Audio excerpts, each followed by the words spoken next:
오늘 아침 함께 은혜 나누실 하나님 말씀은 창세기 21장입니다. 창세기 21장 1절부터 21절까지의 말씀입니다. 저와 여러분 한 절씩 번갈아 가면서 읽으시고 마지막 절은 함께 읽으시겠습니다.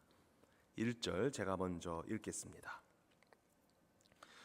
여호와께서 말씀하신 대로 사라를 돌보셨고 여호와께서 말씀하신 대로 사라에게 행하셨으므로 임신하고 하나님이 말씀하신 시기가 되어 노년의 아브라함에게 아들을 낳으니 아브라함이 그에게 태어난 아들 곧 사라가 자기에게 낳은 아들을 이름하여 이삭이라 하였고 그 아들 이삭이 난 지 8일 만에 그가 하나님이 명령하신 대로 할례를 행하였더라. 아브라함이 그의 아들 이삭이 그에게 태어날 때에 100세라. 사라가 이르되 하나님이 나를 웃게 하시니 듣는 자가 다 나와 함께 웃으리로다. 또 이르시되 사라가 자식들을 젖먹이겠다고 누가 아브라함에게 말하였으리오마는 아브라함의 노경에 내가 아들을 낳았도다 하니라. 아이가 자라매 젖을 떼고 이삭이 젖을 떼는 날에 아브라함이 큰 잔치를 베풀었더라. 사라가 본즉 아브라함의 아들 애굽 여인 하갈의 아들이 이삭을 놀리는지라. 그가 아브라함에게 이르되 이 여종과 그 아들을 내쫓으라. 이 종의 아들은 내 아들 이삭과 함께 기업을 얻지 못하리라 하므로 아브라함이 그의 아들로 말미암아 그 일이 매우 근심이 되었더니 하나님이 아브라함에게 이르시되 내 아이나 내 여종으로 말미암아 근심하지 말고 사라가 내게 이른 말을 다 들으라.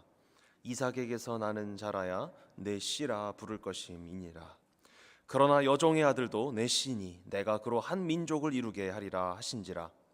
아브라함이 아침에 일찍이 일어나 떡과 물 한 가죽 부대를 가져다가 하갈의 어깨에 메워주고 그 아이를 데리고 가게 하니 하갈이 나가서 브엘세바 광야에서 방황하더니 가죽 부대에 물이 떨어진지라. 그 자식을 관목 덤불 아래에 두고 이르되 아이가 죽는 것을 참아 보지 못하겠다 하고 화살 한바탕 거리 떨어져 마주 앉아 바라보며 소리내어 우니 하나님이 그 어린 아이의 소리를 들으셨으므로 하나님의 사자가 하늘에서부터 하갈을 불러 이르시되 하갈아 무슨 일이냐 두려워하지 말라. 하나님이 저기 있는 아이의 소리를 들으셨나니 일어나 아이를 일으켜 내 손으로 붙들라. 그가 큰 민족을 이루게 하리라 하시니라. 하나님이 하갈의 눈을 밝히셨으므로 샘물을 보고 가서 가죽 부대에 물을 채워다가 그 아이에게 마시게 하였더라. 하나님이 그 아이와 함께 계심에 그가 장성하여 광야에서 거주하며 활 쏘는 자가 함께 읽으십니다. 그가 바란 광야에 거주할 때에 그의 어머니가 그를 위하여 애굽 땅에서 아내를 얻어 주었더라. 아멘. 오늘 아침 함께 기쁨을 주시는 하나님이라는 제목으로 주님께서 주시는 은혜 나누시겠습니다. 철학 용어 중에서 이런 말이 있습니다. 기쁨의 역설, 쾌락의 역설. 영국의 한 철학자가 했던 말인데요. 이게 어떤 개념이냐면 우리 인간이 어떤 행복을 위한 목표를 세우고 그걸 직접적인 나의 목표다 하고 삼고 그 행복과 쾌락을 쫓아가면 그 행복이나 쾌락은 점점점 더 멀어진다라는 것입니다. 마치 어린아이들이 혹은 우리도 그렇게 할 수 있죠.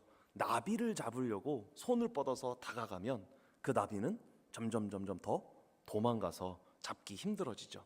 하지만 나비에 집착하는 것이 아니라 예쁜 꽃을 가꾸고 있으면 그 나비는 알아서 날아와서 꽃 위에 앉아서 우리가 가까이서 볼 수 있는 그런 상황을 맞이하는 것과 마찬가지라는 것입니다.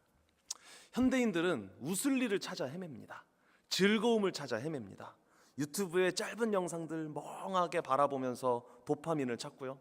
더 맛있는 것을 찾아다니고 더 편안한 것을 찾아서 나만의 행복, 나만의 낙원, 나만의 즐거움, 나만의 쾌락을 쫓아서 계속해서 살아갑니다. 하지만 이상하게도 이 쾌락의 역설이죠.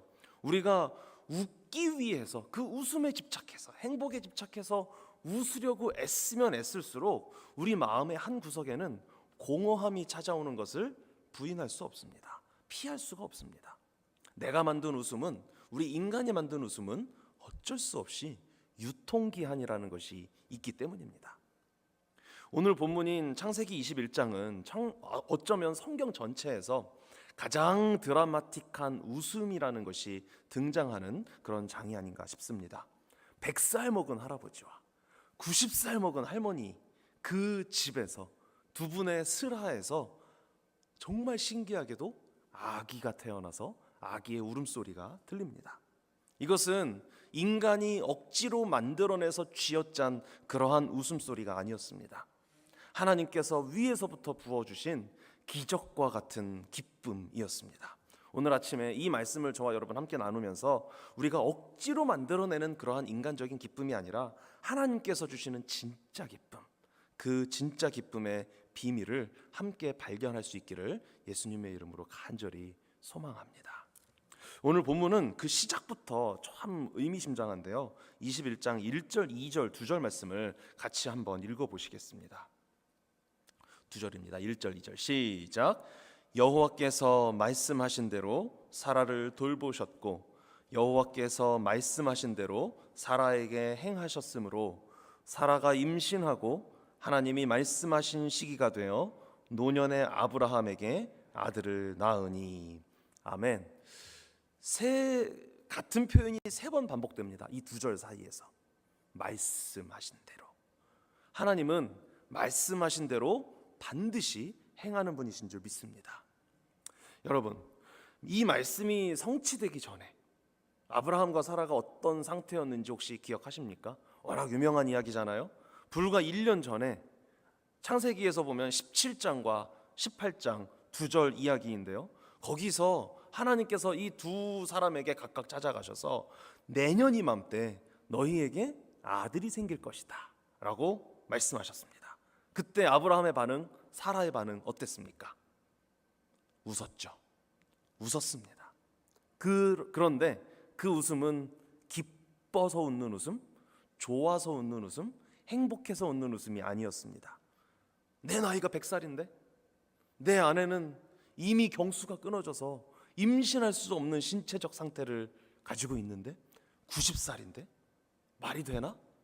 이런 마음으로밖에 나올 수 없는 씁쓸한 헛웃음이었고, 어쩌면 하나님이 말씀하셨음에도 불구하고 그것을 온전히 믿을 수가 없었기 때문에 나오는 비웃음이었다고도 말할 수 있을 것 같습니다. 누군가가 나를, 여러분을 그렇게 비웃는다고 한번 상상해 보십시오. 누군가가 여러분이 밥 한번 먹읍시다, 제가 밥 살게요 라고 인사를 건넸더니 그 사람이 아유, 당신 주제에 뭔 밥을 사요 하면서 비웃습니다. 굉장히 기분 나쁜 일이죠. 밥 한 번 사는 게 무슨 대수라고. 넉넉하지 못하더라도 밥 한 끼 못 사겠습니까? 전능하신 하나님 입장에서는 비록 우리 눈에는 불가능해 보였으나 100세, 90세 부부에게 아들 주시는 일이 어떤 것일까요? 우리가 밥 사는 일보다 더 쉽지 않을까요? 그런데 아브라함과 사라는 그 하나님 입장에서는 간단해 보이는 명령을 인간의 입장에서는 믿을 수가 없었던 것입니다. 그래서 그것을 비웃었던 것이고 그 앞에서 헛웃음, 쓴웃음을 지을 수밖에 없었던 것입니다. 그런데 하나님은 그 비웃음을 심판하지 않으셨습니다. 나무라지 않으셨습니다. 오히려 그들의 불신앙을 덮어주셨고 당신 자신, 하나님 자신의 신실하심으로 결국 그 말씀을 성취해내고 마셨습니다. 6절 말씀을 함께 읽어보십니다. 본문의 6절입니다. 시작. 사라가 이르되 하나님이 나를 웃게 하시니 듣는 자가 다 나와 함께 웃으리로다. 아멘. 여기서 이 웃다라는 히브리어 단어가 바로 이삭이라는 이름의 뜻입니다. 사라는 지금 이렇게 말하는 것과 마찬가지입니다. 나는 하나님을 비웃었는데 하나님은 나를 진짜로 웃게 만들어 주셨습니다. 내 비웃음을 한바웃음으로 바꿔주셨습니다 라고 지금 사라는 고백하면서 찬양하고 있습니다. 사랑하는 우리 가족 여러분, 우리도 살다 보면 하나님 앞에서 헛웃음을 지을 때가 있습니다. 하나님을 나도 모르게 비웃는 순간이 찾아옵니다. 기도한다고 되겠어? 내 상황이 이런데 하나님이 몸 뾰족한 수를 지금까지 살아와 보니까 안 주실 것 같은데 별게 있겠어? 그러나 우리 하나님은 우리의 그러한 냉소적인 웃음조차도, 그러한 비웃음과 헛웃음조차도 다 변하여 결국은 한박웃음이 되게 해주시는 우리 반전의 하나님이신 줄 믿습니다. 상황이 여러분을 비웃고 있습니까? 세상이 여러분을 조롱하는 것 같으십니까? 말씀하신 대로 반드시 이루시는 하나님을 믿게 되는 은혜를 경험하시기를 예수님의 이름으로 축복합니다. 그러나 오늘은 단순히 아브라함과 사라가 결국 아들을 얻었고 그 아들과 함께 행복하게 살았더래요 라고 끝나지 않습니다. 진짜 기쁨인 이삭이 태어나니까요, 순간 어떤 일이 발생하냐면 그 집안에 심각한 갈등이 발생합니다. 8절 이하를 보면 이 이삭 아이가 자라서 젖을 떼는 나이가 되었을 때, 젖을 떼는 날 큰 잔치를 베풉니다. 그런데 그때 한쪽 구석에서 이 장면을 삐딱하게 바라보는 시선이 있습니다. 바로 이스마엘이죠. 9절 말씀을 보시면 이렇게 말씀합니다. 사라가 본즉, 아브라함은 못 봤습니다. 사라가 본즉 아브라함의 아들 애굽 여인 하갈의 아들이 이삭을 놀리는지라. 아멘. 여기서 놀리다라는 단어도 정말 재밌게도 히브리어로는 웃다라는 단어랑 어근이 똑같습니다. 이삭 이름이 이츠학이거든요. 히브리어 단어로 읽으면 웃음은 쯔호크입니다. 그리고 비웃다라는 단어도 쯔호크라고 발음합니다. 그러니까 이게 계속 다른 단어인데 발음이 똑같은 거예요. 그리고 어근이 똑같은 것입니다. 한국말로 치면은 초성이 같은 것입니다. 자음이 똑같고요. 자, 언어 유희죠. 하나님이 주신 진짜 이삭, 이츠학, 이것을 이 이삭을 인간이 육체로 낳은 가짜 웃음인 이스마엘이 쯔호크, 비웃고 있는 것이고 놀리고 있는 것이고 조롱하고 있는 것입니다. 이스마엘은 누굽니까? 이스마엘의 정체가 무엇입니까? 아브라함이 하나님의 약속을 기다리지 못하고 인간적인 힘과 노력으로, 인간적인 방법으로 얻어낸 아들입니다. 아브라함 입장에서는 이스마엘이 기쁨이었을까요? 아니었을까요? 기쁨이었죠. 아마 엄청나게 기뻤을 것입니다. 왜냐하면 하나님의 약속이 더디게 이루어지는 것 같은 상황에서 내가 뭐라도 한번 해보자 해서 했을 때 그 결과물로서 턱하니 태어난 아들이었기 때문이죠. 14년 동안이나 정을 주면서 키웠습니다. 얼마나 애지중지 키웠겠습니까? 얼마나 소중했겠습니까? 내 힘으로 이룬 성취고요, 내가 노력해서 얻은 결과물입니다. 세상이 주는 짤짤한 재미, 쏠쏠한 재미, 이것이 이스마엘입니다.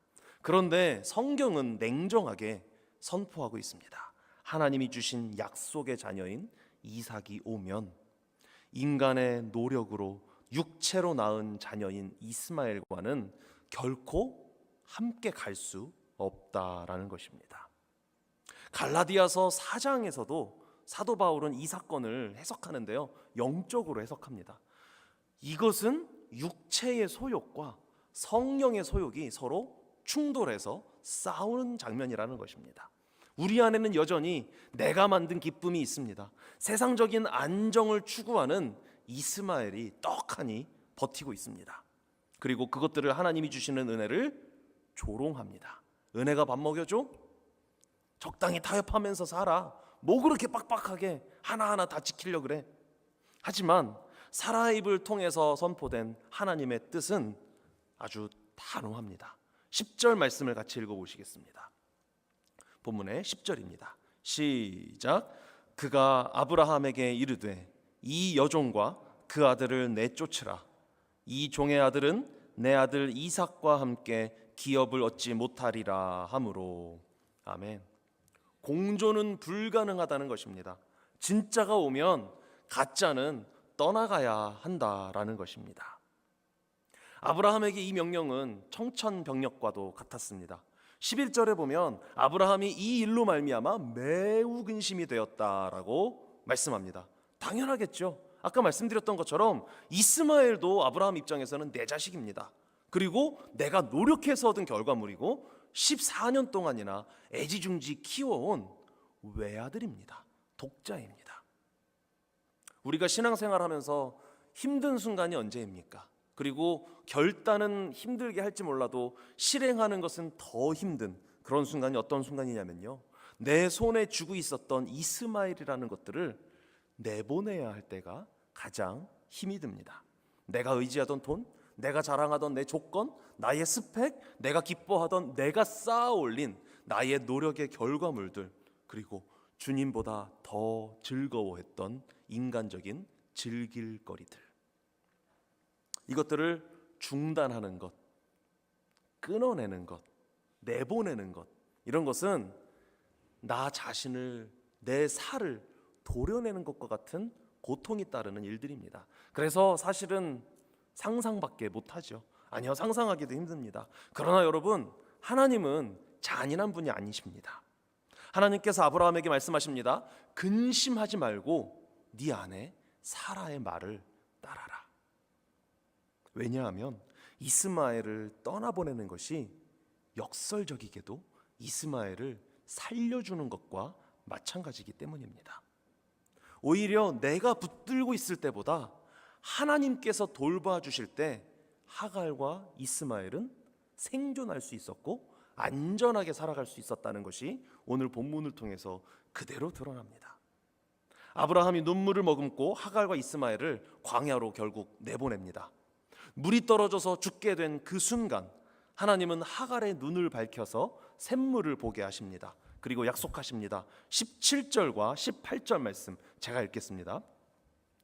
하나님이 그 어린아이의 소리를 들으셨으므로 하나님의 사자가 하늘에서부터 하갈을 불러 이르시되 하갈아 무슨 일이냐 두려워하지 말라. 하나님이 저기 있는 아이의 소리를 들으셨나니 일어나 아이를 일으켜 내 손으로 붙들라. 그가 큰 민족을 이루게 하리라 하시니라. 아멘. 인간적이지만 상상을 한번 해볼까요? 아브라함이 사라의 말을 듣지 않고 그냥 이스마엘과 하갈을 함께 계속 살도록 두었습니다. 그러면 어떤 일이 발생했을까요? 이삭과 이스마엘이 사이좋은 형제로 자랄 가능성이 얼마나 되어 보이십니까? 그리고 하갈과 사라가 사이좋은, 이건 동서지간인가요? 뭐라고 해야 되나요? 사이좋게 한 집안에서 잘 살았을 가능성이 얼마나 되어 보이십니까? 어쨌든 사라가 아브라함의 본처이고 이삭이 아브라함의 진짜 혈통이기 때문에 하갈과 이스마엘은 어떻게 됐을지 모릅니다. 안전하게 살 수 있었을까요? 그럴 가능성이 아주 적어 보입니다. 그렇기 때문에 하나님은 오히려 아브라함에게 이스마엘을 놓아주어라. 너의 노력의 결과물인 이스마엘을 놓아주어라. 그러면 네가 아닌 내가 돌보겠다라고 말씀하셨던 것이죠. 우리가 하나님을 위해서 내가 만들어낸 세상적인 기쁨을 하나님 앞에 맡겨드릴 때 하나님은 그것을 없애버리시는 것이 아닙니다. 세상에서 즐거울 필요 없어, 세상에서 주는 쾌락은 다 필요 없어, 다 쓰레기통에 쳐넣어가 아니고요, 내가 추구했을 때 없어져 버릴 수도 있는 그것을 하나님께 맡겨드리면 하나님이 더 좋은 방식으로 그 쾌락과 희락과 기쁨과 평강과 행복을 누릴 수 있도록 도와주신다는 것입니다. 하나님의 방식대로 정리하시고 하나님의 방식대로 보존하시고 우리에게 주신다는 것입니다. 내가 쥐고 있으면 근심거리이지만 하나님께 맡기면 하나님께서 책임지시는 줄 믿습니다. 아브라함은 결국 떡과 물 한 가죽 부대만 메어주고 이스마엘을 떠나보냈습니다. 인간적인 기쁨을 아프지만 결단하고 실행한 것이죠. 내어준 것이죠. 그리고 그 빈자리에 무엇이 남았습니까? 오직 하나님의 약속인 이삭만 남았습니다. 이 이삭은 예수 그리스도와 예수 그리스도의 십자가 사역을 보여주는 모형입니다. 아브라함이 불가능한 중에 아들을 얻었죠. 인간적으로 불가능하지 않습니까? 100살 할아버지와 90살 할머니 사이에서 어떻게 아이가 태어날 수 있겠습니까? 그것과 마찬가지로 저와 여러분의 죄와 허물은 우리를 절대 살릴 수 없었습니다. 우리를 영원한 죽음 속에 가둬두는 그러한 결과를 이미 낳은 상태였습니다. 그러나 그렇게 도저히 구원받을 수 없는 불가능한 상태에서 예수 그리스도라는 생명이 저와 여러분에게 주어졌습니다. 마치 이삭처럼요. 하나님은 우리에게 십자가를 통해서 구원이라고 하는 큰 기쁨, 가장 큰 웃음을 주셨습니다. 예수님께서 말씀하셨습니다. 요한복음 16장 22절 말씀입니다. 지금은 너희가 근심하나 내가 너희를 다시 보리니 너희 마음이 기쁠 것이요 너희 기쁨을 빼앗을 자가 없으리라. 아멘. 우리가 세상에서 만드는 기쁨, 즉 이스마엘은 언젠가 물이 떨어집니다. 다시 목마르게 되어 있습니다. 하갈의 가죽 부대처럼 말라버리는 순간이 반드시 찾아옵니다. 유통기한이 있다는 것이죠. 그러나 하나님께서 주시는 기쁨, 참 이삭이신 예수 그리스도께서 주시는 생수의 강은 영원히 마르지 않는 줄 믿습니다. 우리는 이 영원한 기쁨을 이미 소유한 자들입니다. 말씀을 정리하겠습니다. 사랑하는 여러분, 오늘 우리의 삶의 자리, 우리 각자의 삶의 자리를 한번 솔직하게 되돌아보면 좋겠습니다. 혹시 여러분의 가정에, 일터에, 학교에, 여러분이 계시는 곳에서 진짜 웃음이 사라지고 팍팍한 현실 때문에 나오는 헛웃음, 너털웃음, 비웃음 이런 것만 감돌고 있지는 않습니까? 혹은 내 힘으로 행복을 한번 만들어 보겠다라고 아둥바둥하면서 내 손으로 빚은 이스마엘을 껴안고 전전긍긍하고 계시지는 않습니까? 오늘 주님은 우리에게 부드럽게 하지만 단호하게 말씀하고 명령하십니다.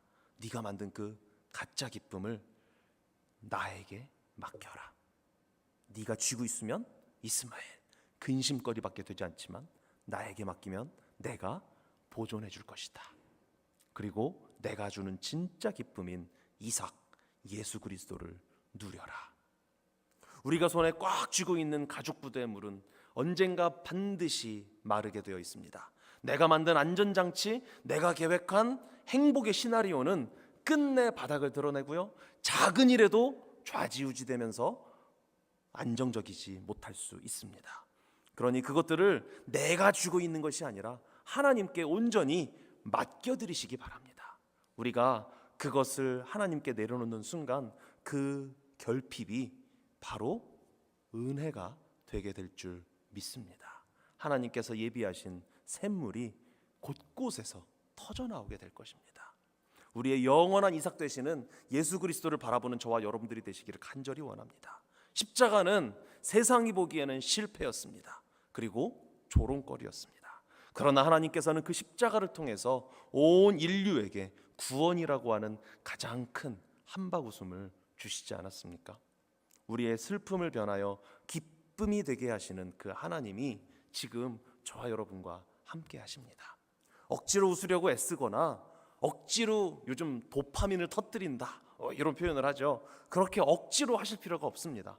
대신 힘을 빼고 우리 주님의 약속을 한번 다시 기억하며 붙들어 보시기 바랍니다.